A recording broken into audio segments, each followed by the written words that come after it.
نحمدہ ونصلی علی رسولہ الکریم اما بعد فاعوذ باللہ من الشیطان الرجیم بسم اللہ الرحمن الرحیم السلام علیکم۔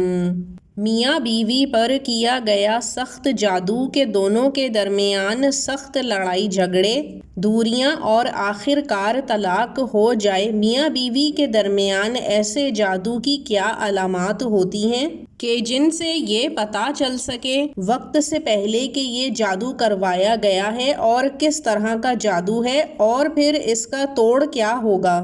آج یہ سب ہم آپ کو بتائیں گے۔ یوں تو شیطان کا سب سے پسندیدہ کام ہی میاں بیوی کے درمیان پھوٹ ڈلوانا ہے اور طلاق کروانا ہے، جس پہ وہ بہت جشن مناتا ہے۔ میاں بیوی کے درمیان طلاق ہونے پر عرش تک ہل جاتا ہے۔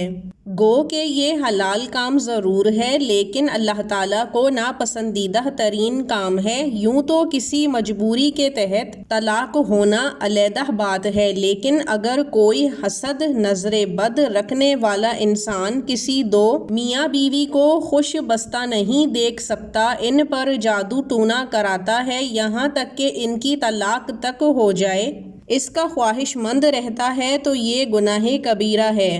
یہاں یہ دھیان میں رکھنے کی بات ہے کہ میاں بیوی میں ہر جھگڑے کے پیچھے لڑائی کے اندر جادو نہیں ہوتا، لیکن میاں بیوی کے جو روزمرہ کے معاملات ہوتے ہیں اس میں بگاڑ یا تبدیلی پیدا ہونے سے صاف پتہ چل جاتا ہے کہ یہ جادو کی علامات ہیں، اور یہ جو حالات ہیں جن سے میاں اور بیوی گزر رہے ہیں یہ نارمل حالات نہیں ہیں اور نہ ہی یہ عام سی بات ہے۔ اس میں میاں بیوی دونوں کو ہی ٹھنڈے دل و دماغ سے بیٹھ کر اپنی اپنی غلطیوں پر نظر ثانی کرنی چاہیے، کیونکہ جب دو مختلف شخصیات ایک دوسرے کے ساتھ رہنا شروع کرتی ہیں تو وہاں لڑائی جھگڑا بھی ضرور ہوتا ہے، لیکن اگر جادو ہے تو اب ہم آپ کو اس کی علامات بتائیں گے جو کہ صاف بتاتا ہے کہ یہ جادو کیا گیا ہے، جس کی وجہ سے میاں بیوی میں اختلافات شدت اختیار کرنے لگتے ہیں۔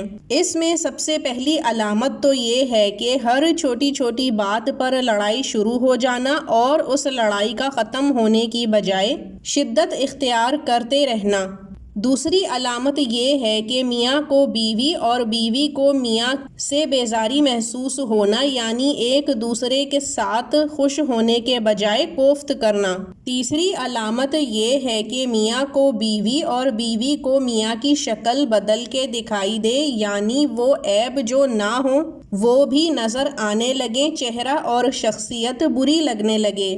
چوتھی نشانی یا علامت یہ ہے کہ میاں بیوی کو ملنے میں شدید مشکلات کا سامنا ہو یا وہ مل ہی نہیں پاتے۔ اس کی وجہ کوئی بھی ہو سکتی ہے، میاں یا بیوی میں سے کسی کا دل نہ کرنا، ایک دوسرے کے قریب آنے سے الجھن ہونا، یا پھر ایک دوسرے کے جسم میں سے مخصوص بدبو آنا۔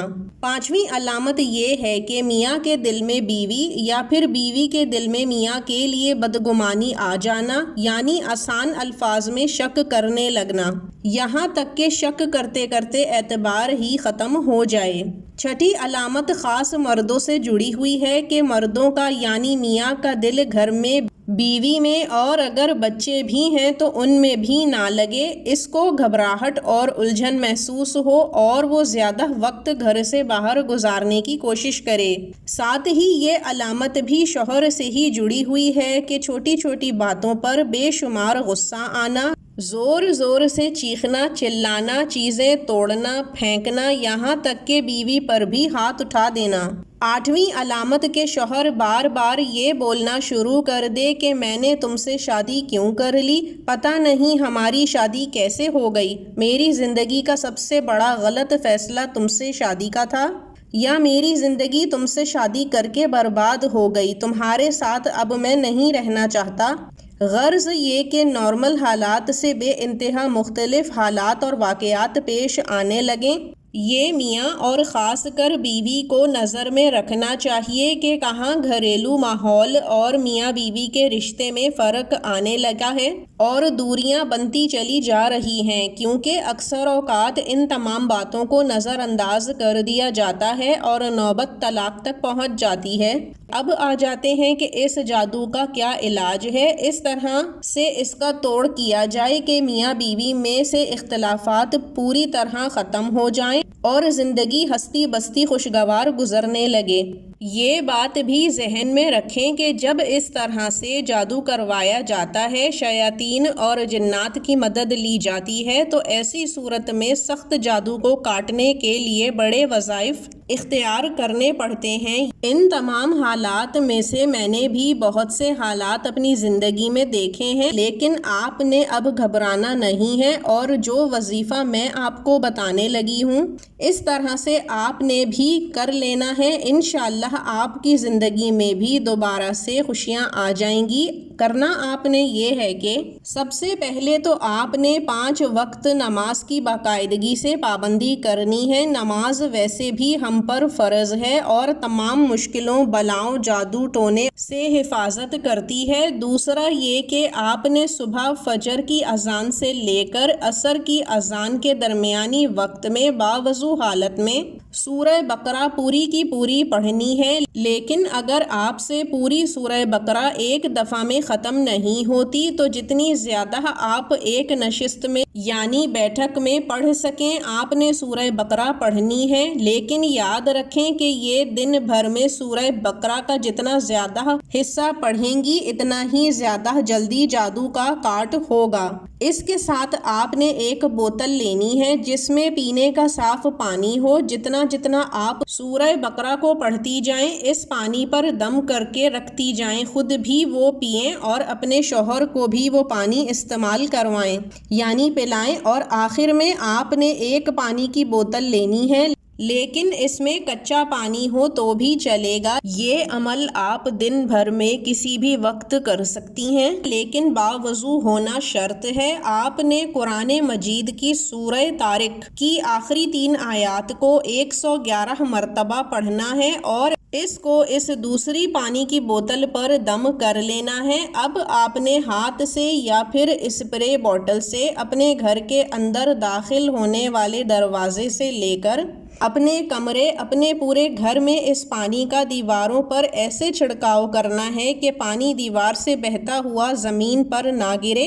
بے ادبی ہوتی ہے، اور ہر نماز کے بعد 7 مرتبہ آیت الکرسی بھی لازم پڑھیں اور اپنے اوپر دم کریں۔